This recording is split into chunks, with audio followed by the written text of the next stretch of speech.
Yeah. Paiku sare ngal paingal labangal nantungal linde paingangal nandaye de a paile lan salmina on lando sidon e jam noku kala ka won don e ka jodor don onon e wondibe mon e jatigibe mon donc voilà, je vais faire passer une information très irisante. Taoude langandi bouya bikelan depuis 20h.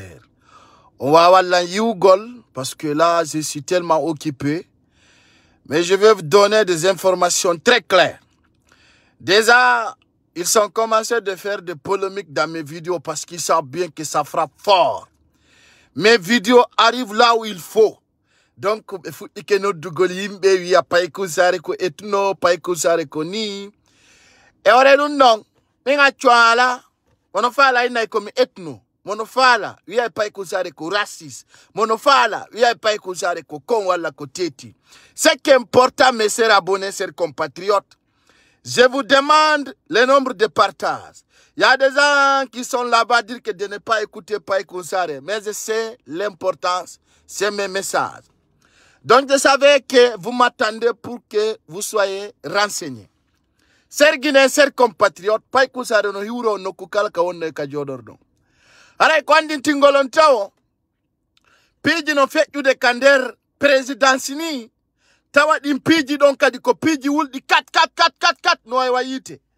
Donc on wani dum ido andi be limosi colonel Jogoto sans motif. Mengalu non mignon ils sont en téléchargement. Ara be limosi colonel Moussa Camara conseiller chargé de mission. Donc andi num bandiru don kanyum kadi ko bandiru colonel Mamadi Doumbouya ami alani on bouy limosete do. Il y aura des tours de beaucoup de ministres. Kono ko andi tingol taw jamao. Pourquoi aujourd'hui certains blogueurs konyaka m'attaquent? Parce que be andi comme arta kon wolu gol hande. Je demande nombre de partager beaucoup de likes. Like et vidéo on partage parce que be adayim be ko attaque vidéo. Mais quand vous êtes là, nombreux, vous partagez, vous likez, c'est-à-dire cette vidéo va passer. On y a do minatu. Moi, ce que je vous demande tout simplement, c'est de partager. C'est ça qui est important dans ces vidéos. Et mettre le cœur et liker. Musibe, koni yakabe benfala mawailutu de colonel Mamadi Doumbouya. Hande non komami hala paskari lantaka nibe. Hari lantaka nibe. Kambe koni yakabe ben. Hibe arde wadu gol colonel Mamadi Doumbouya coup d'état be sikka be baro rifle be futa ben marsata parce qu'il y a des preuves qui sont là déjà en ligne. Quand nous vidéo jadi no dérangibe hibe inano pa ikusare il est non il parle de télé mi a là et donc c'est pas mon problème, c'est que là c'est de la réalité. Ko ombo no wana ta horejo wadu golon coup d'état parce que je vais vous dire si tawi no wodi warete do la Guinée ko kanko Mamadi Doumbouya parce que il forme animoni comment li tabasser sur la terre. Partagez la vidéo, c'est très important parce que dans Dianki mi wan no vidéo mi hala nyo mini be yalti na paiku mo be wi be nangi ore poto alfiyo akizu Cellou Dalein et Sidia. Je l'avais dit hado yani ore mon ka journal ka parce que ay betayi mi hali vidéo yay o frappi fort. Betayo be sans stratégie parce que wano colonel Jodo wono do chargé de mission conseil ka présidence kanko colonel Moussa Camara o wonano d'accord yo Cellou Dalein et Sidia accusé ou bien yo be yaltine ka tudi mabbe. Johnny non ayo jabali dum o yi be yo be limosimo sans motif. Sans motif. Be itimo ka poste mako tout simplement parce que quand le colonel Moussa Camara o jabali wadu gol mission CNRD be limosimo sans motif, sans objectif. Be itimo ko kanko kadi Mamadi Doumbouya itimo ko do wadi simi wi son jodi ke kabaw téléphone dimon on inni kanko Mamadi Doumbouya wanda ko ni kon fejude ko fenande himo andi bimbe kikide.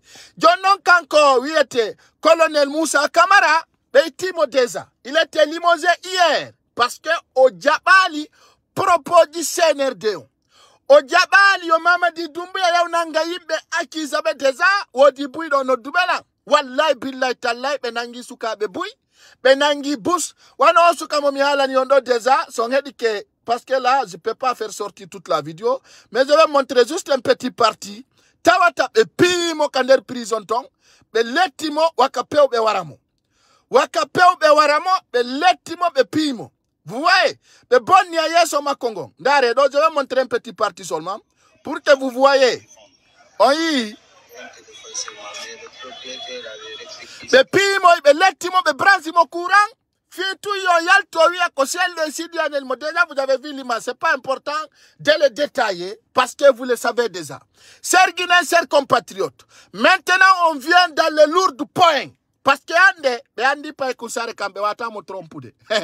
Andi pa kusare kan odo be wata mo jibude. Dans ce sens, chers Guinéens, chers compatriotes, quand ko Amara Camara de un ko konyakajo. Ça, je vais dire ça d'abord. Donc andi ko wiete kon konyaka et maninka est différent. Quand il était konkoniaka et maninka est différent. D'abord, avant de passer dans ce message, mi hala na ikala yidu dola. Andu dono yidi pai kusare ko watakon. Sanati kander video maka partage. Kadi konana ton kari no menasa wala kari no menasa lang. Tanatu dum e bernde ma ta dum jibe bernde. Ko pai kusare jeti risk ma konwi afi soto wola gonga ko fedjata ko lagine. Johnny non dongandi tao. Je vais vous dire, chers Guinéens, chers compatriotes, pour bébé on des criminels et pour bébé on des bandits. Et der régime dit une fois ko konyaka ben, ko kambe warata, kambe piata, kambe helata, kambe tonyata, kambe sokata. Donc chondariande quand Mamadi Doumbouya fait nous donner qu'on fait nous dire ko konyaka ben entourimo. Et je vous dis, il y a un coup d'état en téléchargement. Attendez cela. Dès le temps, quand on connaît boni, partagez la vidéo, c'est très important. Quand on connaît ben, be jam photo kala mo be yidi, be holla ontigi kala bante yagal, mettez le cœur. Be ari, be antouri Mamadi Doumbouya, e waddi ndiri mo taw e jama on fop parce que den andu no enen Guinée fop ko pullo futa wonno bawo makko. Be ari taw parce que piji bonnadi din ko koni yakabe ari bonni ka commune de Ratonga, je vais le dire hein. Quand Mamadi Doumbouya mo andi non piloté par Amara Camara, par Bala Samoura, par qui Koulibaly, c'est-à-dire le chef d'état-major de l'armée, Fopunoreni. Mais dans ce sens, je vais vous dire, quand Amara Camara, au étiquetao, au wadindiri, kala on netto, taw dono yidu no Doumbouya, be étiquet be écarti on non. On va mi tic-tac maintenant. Maintenant, be fait de la vitesse supérieure parce que ne beta pas Doumbouya. Tawai hay goto ala kelo onde nyande sina amo. Nyanda son famille. Il va mettre en doute d'abord déjà be wawi récit sous de dundon. Partagez la vidéo s'il vous plaît. Mettez la vidéo en ligne et partagez-la. Donc, Johnny Tao be étiquette be écarté be fofondoni ko konyaka be ben woni contrôle de la cité. On va miner. Mais les Konyaka, c'est les plus malhonnêtes en Guinée. Les plus criminels aussi. Ko kambe warata, kambe wata pidi di fop. Johnny ka feundi doni kan ko Mamadi Doumbouya ka wondoni, himo mapi vrai. Selon ko be wikon. Parce que ben nous de kari ko gagno mako olimoza. Y a pas de souci. Ça ne nous intéresse pas. Ce qu'on demande d'abord, koyo wadu transition makongo seka na mandalandi demo. Ça c'est un wanantamo et wananamo. Dans ce sens, chers Guinéens, chers compatriotes, je demande le nombre de partages, s'il vous plaît. Handenon, quand Amara Camara, koni yaka mpompimo, déjà, e watimo rua. Kodunga Mamadi Doumbouya, comme on est dans mandi réel, il peut plus contrôler quand Amara Camara, il peut plus les contrôler. Dans ce sens, Amara Camara nous récupère des jeunes koni yaka, tawa beka no kander armée. Wallahi billahi, sino sati président du waretedo la Guinée ko Mamadi Doumbouya so watana lila mi ala nay mo donon source claire déjà wano colonel Moussa Camara mo itido be wado ya fonde déroulement tawa wana on wujjidi mbudi hande jango be limozi mo sa motif même mi do andi ko sabu mission mo sali wadugol ko dum be limozirimo ko dum don tumbe itirimo ka poste makko ko kanko on chargé de mission ka présidence même temps tellement que ko Doumbouya holinomo wadimo chargé aussi ka chef d'état-major de l'armée. Comme on congal de béande o igo be wadde do tête mort be attaque vidéo, likez la vidéo et partagez-la au maximum. Dans ce sens, je vais vous dire, quand Amara Camara, il me forme de nini coup d'état, on doit arder en téléchargement dans le mois prochain. Dans le mois prochain, il y aura un coup d'état. Hein? Il y aura un coup d'état contre Mamadi Doumbouya. Habeka ino arde. Dans ce sens, ce que je vais dire ici, chers Guinéens, chers compatriotes, présidentiel Loudalen, mi yewta modo kadi onana walla osalo. Sa tertaki o soutien fenande, be jibete. O soutien opposant poto pacha, ta jabu. Minnon, kala komi ala ni présidentiel Loudalen, si mo fala yo holo, si mo fala yo achudo. So tertaki Mamadou Silla. O tertaki mi anda ko madam pacha no walla pachata. On fami, so mi bengande ko gallema. Ena imbe magoy. E wana gido be ma. Sa chali yo bengar don wadon videoji. Wadon pocho pachare. A tertoto ben ko birdi. Ko fenande be. Ko aro be da ba andu gol ko hondu miji da nano fianda. Dans ce sens, si bengari don. Wadi don photoji et Igor Danta nouveau domicile on est venu de te soutenir. Ko fenande, ils sont pas venus pour te soutenir. Ils sont venus savoir c'est quoi ton position, c'est quoi ton objectif. Donc ça andali non, mimi andinte dum présidentiel Loudalen, une partie du politique ardi donc, oui no soutenuma ko fenande be fausse, na be ari be souteni ko hajuma be ari ndaru gol, ko onno installer da don, ko onno wonir da don, comment t'installer là-bas, ils vont aller aussi utiliser les mêmes images contre toi, pour dire que voilà, on était chez Loudalen pour les soutenir. Donc, si ben ari donc, parce que, en réalité, nyande beara na inoma kama, I got ma beara no chong. Ça, c'est assez, il faut dire que on est venu pour les soutenir, il faut qu'on birdi. Donc, entre parenthèses, on vient maintenant à l'actualité de la Guinée. On en fait un Ousmane Gawal Komaninka Joka. Vous ne savez pas, hein? J'ai dit partager la vidéo. On belandar de fo on andane Ousmane Gawal ko bambarajo ko du wadi hani mi dabbiti original makon mi tawi odo himo wadi misk mettez kere partager la vidéo s'il vous plaît. On belandar de fo andane Ousmane Gawal jako maninka na mere Ousmane Gawal quand il voit tu te sens quelque chose sur lui, est-ce que vraiment qu'on naturel pour lui? Et déjà,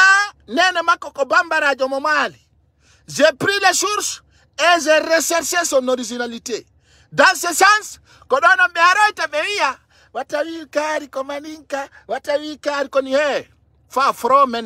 je vais vous dire sincèrement, en tant que pour le natal, on préfère d'être raciste. Parce que la Guinée, il y a 4 ethnies. Ou bien 3, je veux dire. Hein. Voilà. Ben ne voilà, mais que si n'a pour le foot, non, tu dois pas parler au nom de l'ethnie. Andy, comme un non terre, comme un non waratadou. Menen les jeunes engagés là. Comme un yaltata Andy non, awasina pour le lami marsatan de Kadila Guinée. Aono mijitak, manin katato. Hore pour le foot no lami. So lami, forest lami. Et pourquoi pas nous le peuple? Nana go nana no pe gozare. Ingala di wala ta don din na infection. Fala royo mono. Toute une personne qui est face, il n'a qu'à mourir. Toute une personne là qui trouve que ça ne va pas, la personne n'a qu'à mourir. Mais en sincère vérité, si tu continues, chaque ethnie doit faire un coup d'état. Ça soit clair, hein? Nous y a là, mokala. Mene yande kadi menta kotako. You go no savoli manin kamanantama. Fala do yo mono. Donc ça va si donc la nyama walo, je vais voir qu'est-ce que ça va changer de moi. Donc ce que je vais vous dire, chers Guinéens, chers compatriotes, il faut que pour le kadilamo. Arata ko andin tingolon ka kiki de do.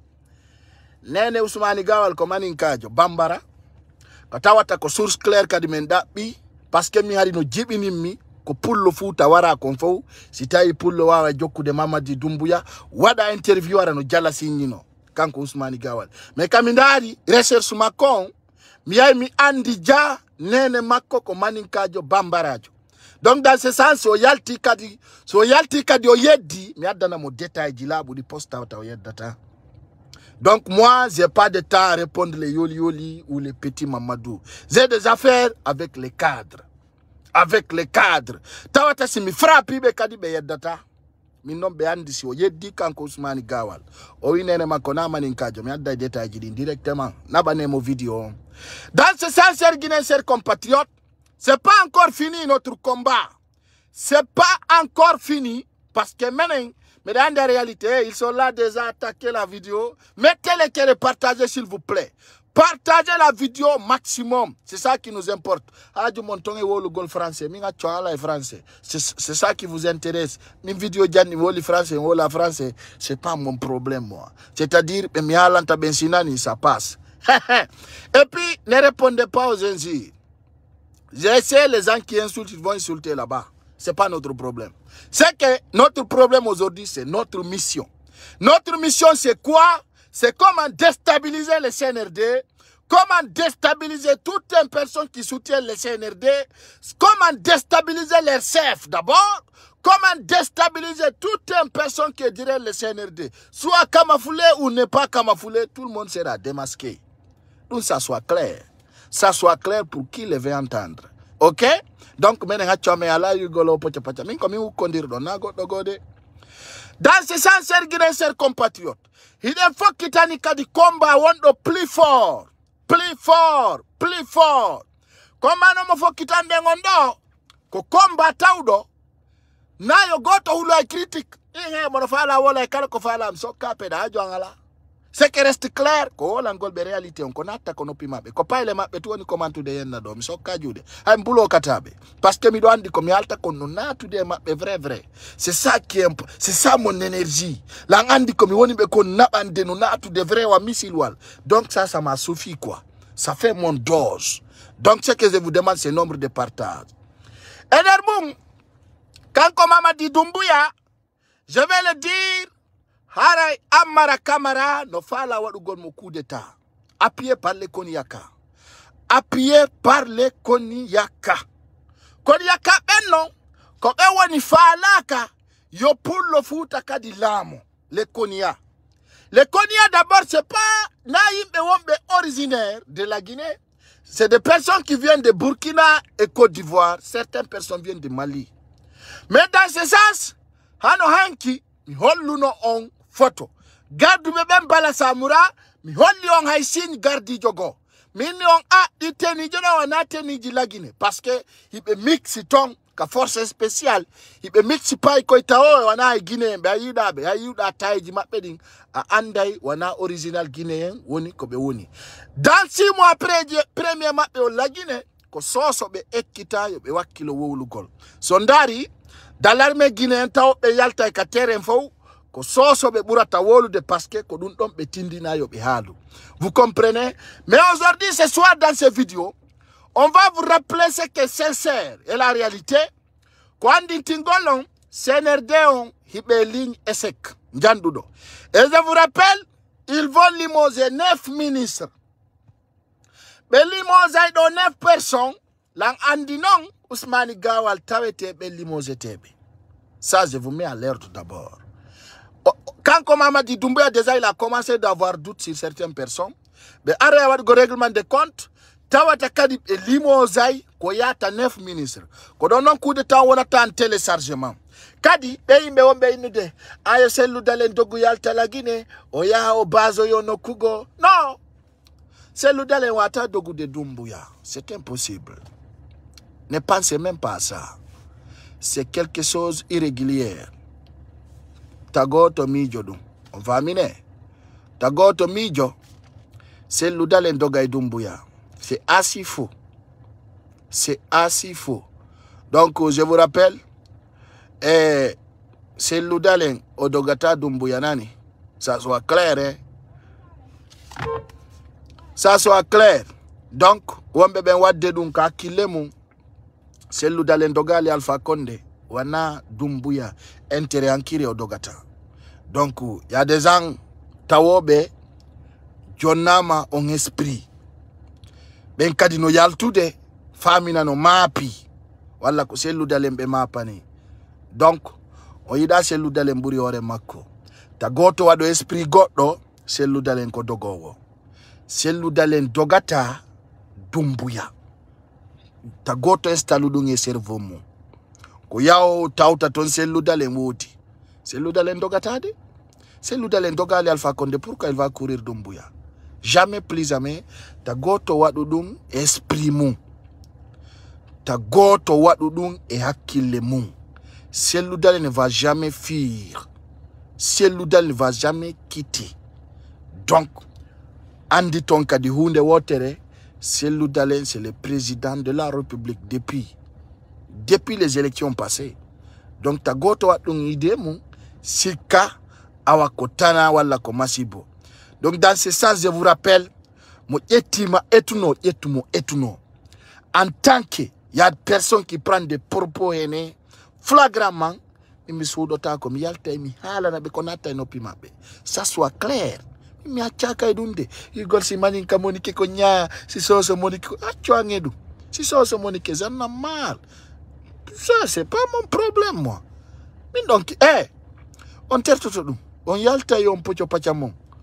On yalta yon pocho pachamon. No lama de waraeng. Ayala landade. Ibe lama de muncha en. Est-ce que belandade pour le sibe waraeng? Ibe landade ma. Est-ce qu'on t'a consulté pour que Doumbouya devienne président de la transition? On t'a demandé cela? On t'a demandé cela? Donc dans ce sens, yimbe ben yaltu et on pocho pacha. Dogo wala motaku. Il faut que tu oses, tu affrontes. C'est ça la réalité. Donc, ta goto wa de esprit goddo dogay goddo. Menen Doumbouya ko zéro yesamen, zéro. C'est-à-dire ko putis de simple. Komboudi amengo nyame awe utika ofendi do. Sergine ser compatriote, ko andi tingolong, pijiding, hino fokiti lagine. Ko andi tingolo kadi kanko Mamadi Doumbouya. Haray amara kamara no wala ndema coup d'état en téléchargement. À partir de cette vidéo-là, écoute attentivement ce que je te dis. Je n'ai pas de temps à te mentir. Je te dis ce qui est sincère et clair. Amara Kamara en train de préparer un coup d'état contre Doumbouya. Donc, ça soit clair.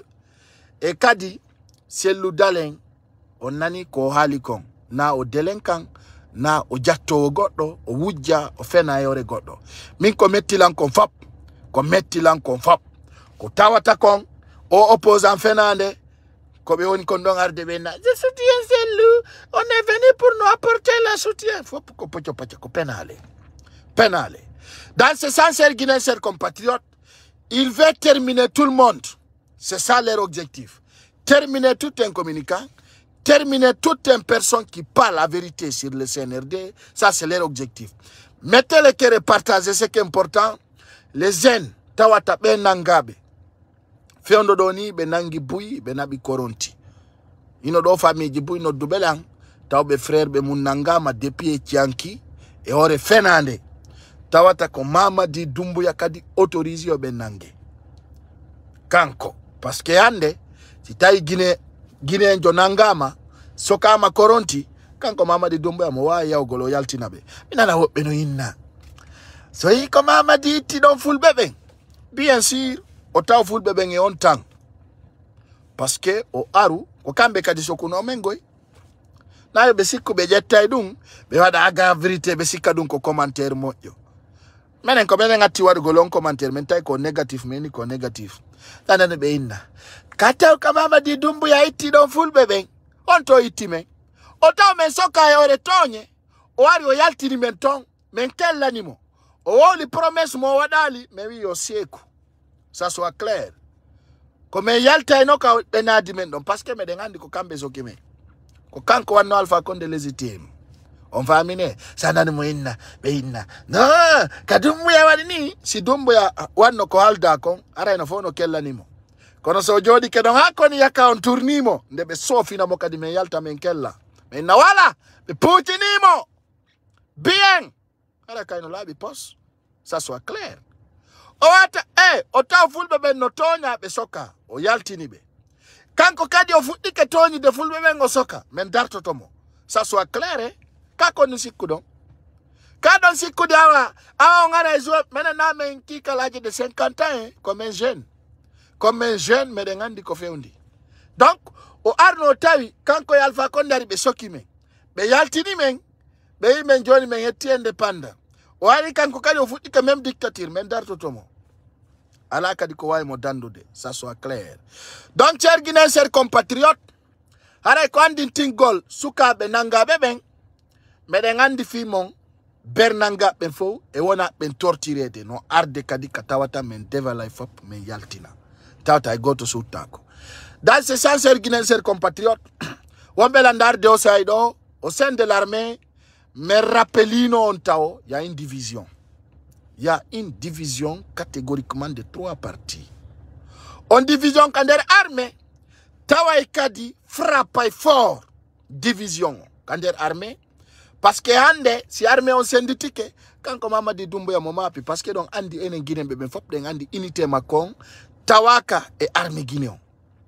Tawaka et armée guinéen. Donc à chaque moment kakoni ya kafuti wadu gol coup d'état ko berbe na fulbe ben no natirini fulbe ben no yaltirini habe affronta be famina ko enen biari weltingol marsata ça ne marchera pas avec nous, ça ne marchera plus hande kadi pulo futa applaudissanta hay goto kala sikudo kadi wada coup d'état Doumbouya sikka fulbe ben supporta mo marsata a wada coup d'état ma on sofina Doumbouya ara organiser élection jonni taselu dalen. Ça soit clair, ça va dire donc à Dadi, ça va d'aller. Mais réuna maka, mais réuni don Doumbouya. Dans ce sens, chers Guinéens, chers compatriotes, on belandaroude, tagoto hulu. Et à la non, tao, un jour, j'avais dit, mignon, kanko, Sarl White, en annina fimako futi kedana golo jasi, do e jumaro on ta fimako jasi de police. Donc, be futi ke limozu de bus, no winda liston, des awano colonel Jodo, et oyi ko be limoziri mokon ko parce que owi kanko onangata selu onangata sidia donc c'est à cause de ça on l'a limosé sans demander même motif sans motif be limosimo. Donc dans ce sens je vous rappelle il y a un problème qui s'impose à partir de 15 de ce mois. Haray sori on faut que kan no décide yal to gol landito njodi mabbendi mettez le cœur partagé.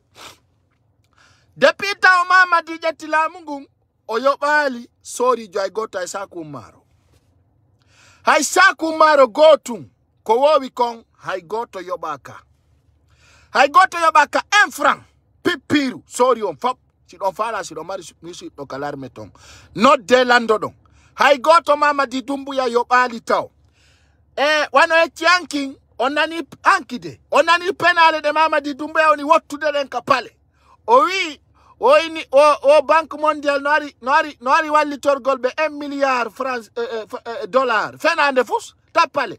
Kono Mamadi, la ilaha illallah, Mamadi Rasulullah unduko jalai bone. Mamadi be uwete kokani. Ils vont te taper mal, très mal. Ko amara kadi tapatama. Billahi wallahi tallahi.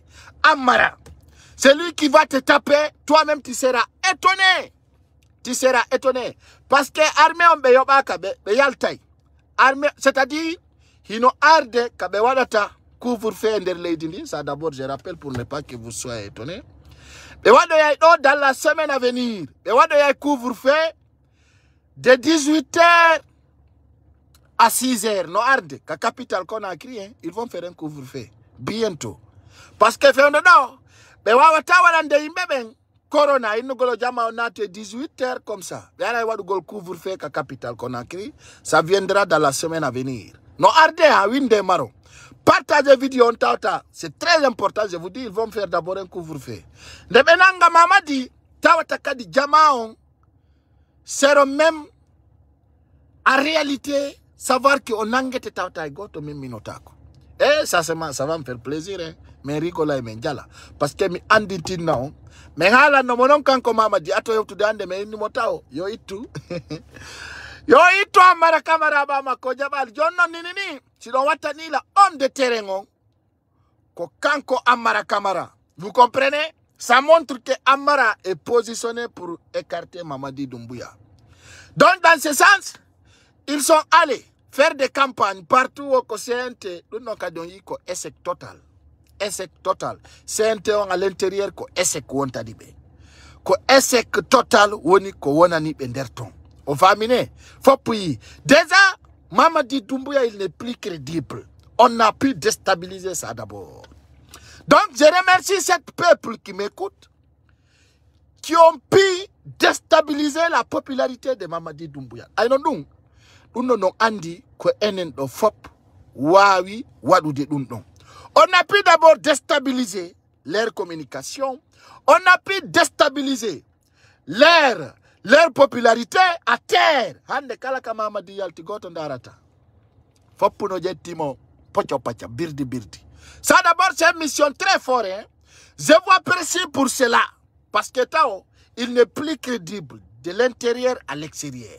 Non, c'est grâce à nous les personnes qui parlent ici et vous écoutez.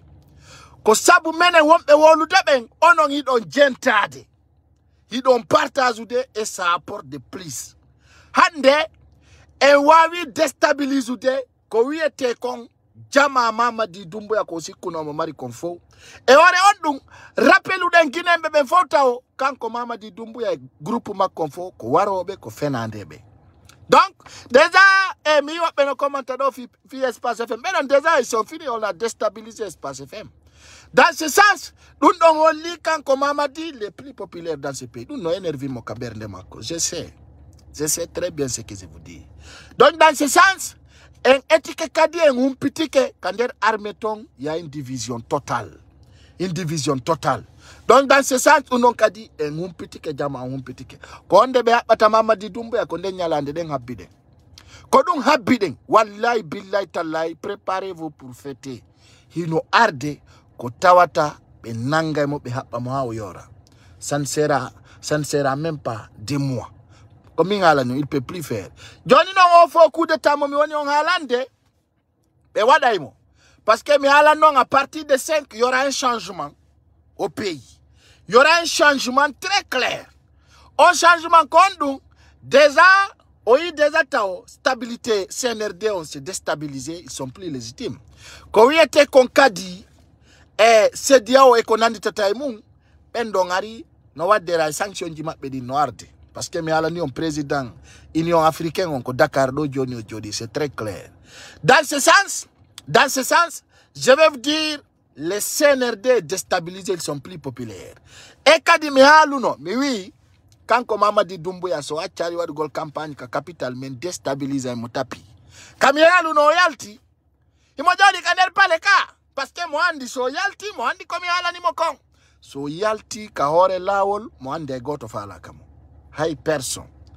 Dans ce sens, ça soit clair, même aussi kunono wa mo walude, ben wawata mo walude. Johnny Nondo, il y a des soldats qui se préparent parce que mihalanino, quand les soldats ben coup d'état, ils seront tous rapatriés, c'est-à-dire à Fodekaria. Mais itaïbe ba Doumbouya ben nata be Fodekaria. Ko dum no woni ar de problème. Parce que donc ko hunde tawainde duaji din no jabade. Hakunde ngi Allah ay ben fay be don ko ben jogitiar mu lurdon fo ko ben kadi Doumbouya olori ay no nyande be nanta be wadi nouveau unité yo ben don hotu Fodekaria wontira ton ko don yo ton ko yurmi ko min on coup de tanoir de yora in affrontement kadi dun don ko sakka wawata wonde be wadali fo coup d'état parce que 6 mois mabbe on timmi et dans ce sens partagez la vidéo naba no mimo foni ke menge fuddike hollude golle makko den kanko Ibrahima Diallo e konduno musibe be faalete nangoy gol fonin kemenge dum don non c'est à la immédiat. Partagez s'il vous plaît. On andi CNRD on kambe kala mo be yibe tay ko dangereux be falete mo nangude be soka ko dum don woni objectif mabbe on kala be différent opinion de leur opinion, la personne est comptée comme ennemi. Maintenant envoie-moi cette vidéo à mon frère Fonike Mengue. Tawa hande be planifie de ni comment arrêter Fonike Mengue.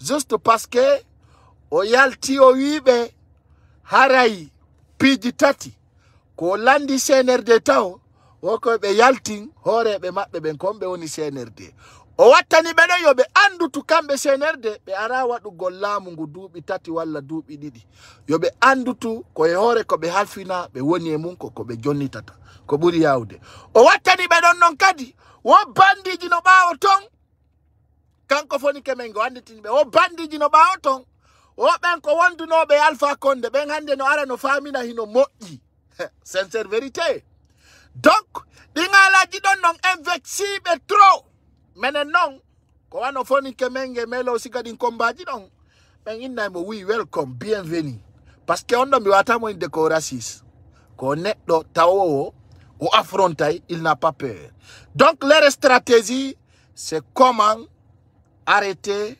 Fonike Mengue sondari ande parce que be andi kanko Ismaila Condé himo mari puissance café Madina kasig Madina ton oyo be jonni timo meron kanko Ismaila Condé yo wonu don on a mairie de Matang mais je vous rappelle oyi ko Ismaila Condé wala ni be Congo oyi be ara ide o woni rado maire fi jo ingol CNRD yobe andu ko be wadu transition on ko buri yawde ko dum kanko Ismaila Condé o andintini be souvent leur programme c'est comment prendre d'autres utiliser contre d'autres donc on stratégie don non ko on warete la Guinée on stratégie wonde warude katandi territoire guinéen be ben donc hande yo jama on rassiro kala konko wonata ko ma pour le Foutalamo cette fois-ci donc c'est l'odale donc ça woli don goddo wi ka etuno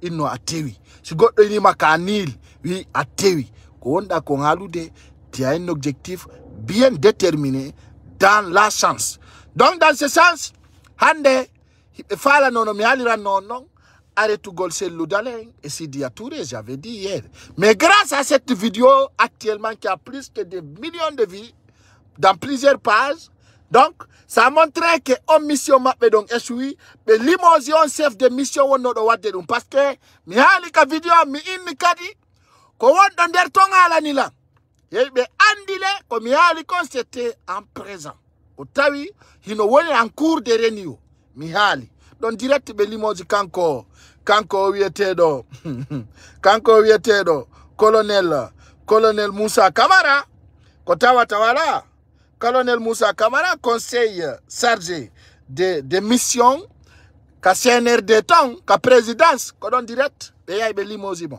Mais hinoton full be kadi not daibe men hala na men. Hey, ko min halanta Mamadi Doumbouya.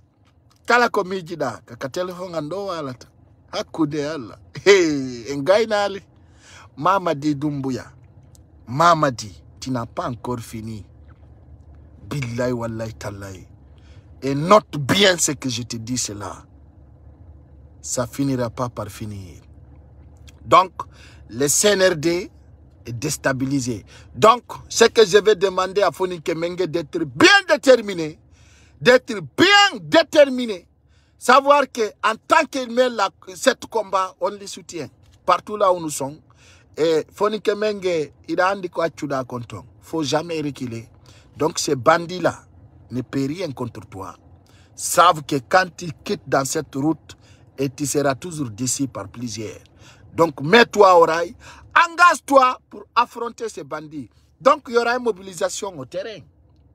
Il y aura une mobilisation au terrain. Imbeben yaltai, full beben yaltai, soso ben yalta maninka yalta. Ça soit clair. Ça soit clair. On ande pour le petit que adadata hein. Fi komani kajolami adadirali dum billahi wallahi tallahi ande o yiko feji ko hanke etianki hondu selu dale be ari be yo yaltu o yalti dum no wala nakibe be nati kander chudi be yalti be tombe sunni nana go onaina no pai ko sare adwa kay no gol manin kano boni atta mi sebula no ko fi wobbe no do teddi belang ebe mi teddini so andi hey interto to goddo to nya victimizo den moi je n'accepte pas ça wallahi si ko mbudi mi falno ko mi yawno lagine mi jokka no proposer CNRD mais be andi min nami on neddo opportunité ji di mebi di lagine yugol ansa wadi du ngay baydo min be non c'est pas ça ma vie ibe andi le ibe andi en réalité donc dans ce sens mimi sikuno Mamadi Doumbouya ko neddo tawowo wana kulli kono ay ko ngiya e huwondira e maggi on bi jolon jalan je dis donc c'est-à-dire c'est de hene mimi anda on to itiri hene mungo o adori la Guinée mais c'est des personnes rancunières très hene qui fait des règlements de compte sinadu Mamadi Doumbouya billahi wallahi tallahi sana no beno wola fi bien de l'état je voulais pas me dire landebe de auto de vea ko be woni yeytu de fewdo do siko be Mamadi Doumbouya sodi de demandez aux membres les cadres de CNRD les voitures 4x4 les V8 qu'ils sont en train de vendre actuellement est-ce que ça c'est pour leur père ay guiné be kanyu ngudi tata gité be ala uditi de gité be nana ko mi woni be ko halande de otoje le bien de l'état les voitures VA le V8 qui étaient là au palais. Est-ce que ça c'est pour Mamadi Doumbouya ou un membre de CNRD? Ça c'était le bien de l'État. On ne doit pas les revendre. On ne devait pas les revendre. C'est pour cela les Guinéens viègles et aviègles. Comme ça je vais le dire. Les voitures VA que Mamadi Doumbouya est en train de revendre actuellement pour mettre dans sa poche. Est-ce que ça c'est son bien de l'État? Est-ce que ça c'est son bien? Et ça c'est le bien de l'État, bien de tout un peuple. Mais yeti otoje dembe yeiti de yeso monongo na wala dono inna. C'est l'udale na woni do suudu de l'État. Est-ce que be wonbe wadde dun tawno reni ko woni ko wadde ko dun Guinée meben. Ala na be ko renu da ko arabe jettuma fetudo. Den otoje don soda de fi service de gouvernement. Na kango Mamadi Doumbouya yeiti de. Na kambe yeiti de. Ça passe pas devant vous. Ça passe pas devant vous. Quand aujourd'hui il se lève, il dit que c'est l'udale était dans quand on s'y met au rôle de récupération domaine de l'État. No kir dit quoi, c'est rigolant quoi en fait. Otoje wonde don de lever à côté de Guinée faut pour nos reines. Bien de l'État. Quand Mamadi Doumbouya il est en train de revendre cela devant nous. Devant nous. Donc bien de privé non. Hakune mo Allah eta soda hu na ya ko fi service. Quand Mamadi Doumbouya ora yeita. Il me dit non, pourquoi vous ne parlez pas ça? Et ça passe devant nous ici. C'est le bien de l'État. Et quand aujourd'hui on parle de ces loudalings, d'autres rigolent. Mais le pire vendeur de biens de l'État, c'est Mamadi Doumbouya qui est là en place. Qui est en train de vendre les véhicules VA qui étaient sur place pour les biens de l'État. Pour service de l'État. Quoi va qu'on décide de dire? Fi kotawata, ko Guinée mbeben. État Guinée ou de la service. Quand on se met mais on récupère des biens de l'État. Leur objectif c'est comment tuer ces loudalins. Et on le sait déjà. D'un autre de l'Iotondon, Dari de Kapale donc, quoi est-ce on dit? Quand Mamadi Doumbouya au tipi, ha oya oina oya ide. Oina kadi yo population artu soda. Ah mi ala na non kadi. J'ai mis alerte. Je mets alerte toute une personne qui a acheté les voitures VA. Nyande kala lando keso arti mengheta ide nani. J'ai dit c'est pas la peine d'acheter hein. Toute une personne qui achète une voiture ou une voiture là-bas savent que les jours qu'il y aura une nouvelle autorité, tu vas les rendre. Tu vas perdre ton argent parce que c'est des trafiquants. On famille kala yetu domboudi mu so di don auto al gotal. Au nom de Mamadi Doumbouya ou l'État qui t'a vendu, savent que les jours qu'il y aura un nouveau voiture, je te le dis, tu vas les rendre. Parce que dans le bien de l'État, c'est au-delà. Le bien de l'État, c'est au-delà. Si tu fais l'ensuma, ayaltino ya preuve, tawa ta preuve kaka arsi yuri. Tawa ya preuve kaka kamu yuri. Tawa ta preuve, ah, mi ala ni made. Si tu fais la no sodu de dongo to alwata sodu nani? auto je no de partout kaduna do kala ka fala da soda auto angalara na maala Guinée sawi an asoda den auto je don wallahi sa sodi haray ko perdima parce que si gouvernement ke so aroyi be hettay kala kadi sodu do meden andi kala yawdo landi meden andi parce que andi do joni ko ma yaren no piji din yarata non so yi hande be yaybe be jatti kaselu e kasidia e yaltini kaydiji mabbe din holliri wiibe kambe be sodu don an kono yata sodira auto ali bien de l'état andu tudo nyande be fala ngalettude wo be hettay parce que ko yeso ma woni wadde ko do wadi ta minno mi wadon alerte finde hunde don ono wonbe sodude ben surtout onon be fulbe wonbe sodude on famine sa sodi ha sinara da na ba yeito ya nokugo musibbe message mom sakkito to yewtugo lon do haray ko andintingollo mi ala no fi narcotrafiquant on minni on fiondo do lagine ko Carrefour de tournante de cocaïne et de chambre indien mi alu no ka hande o yiwo be nangiri kiloji kindia frontière Guinée Sierra Leone wo pa malako ko fenande cocaïne on hino kande hotel Sheraton yabe yawto be andi ko mi ali kon cocaïne on nder ton donc cher Guinée cher compatriote ko andi tingolon min kala ko mi ali hore CNRD be andu ko réalité donc ça ne ment pas haray musibbe mi arno tun andi tingolon mi do jam haray ko contretanji di woni ko fandini partager vidéo ji di moƴƴa kala hawrdo mum partage donc sanano ande fi RPG no wole lagine ko musere hore sina dum RPG wura o militant RPG no sokka juude dum donc partagez la vidéo maximum, c'est ça notre poste, et likez et partagez, c'est ça qui nous importe. Ce qui est important hande kadi ko lutti kon ko yimbe be wakkilo wona déterminé. Donc piji boyno warde combat on si walannu c'est le début de commencement. Objectif mais on ko yo pour l'amo en Guinée. C'est ça notre combat, c'est ça notre objectif parce que c'est là la vérité.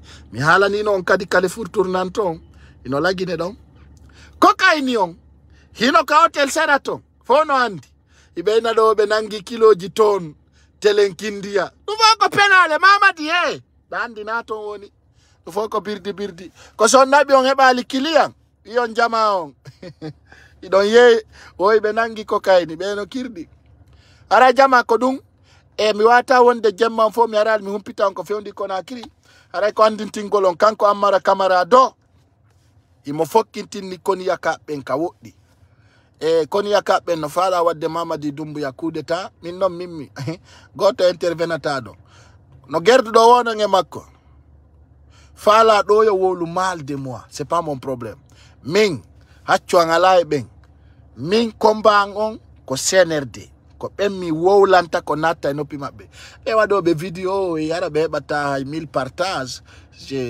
je ne réponds pas à cela parce qu'ils n'ont pas à mon niveau, quoi, en fait. Je donne pas leur promotion à Tchébéo la fian, quoi. Parce que dans la communauté Peul, on fait partir des boss de vidéo live. Donc, vous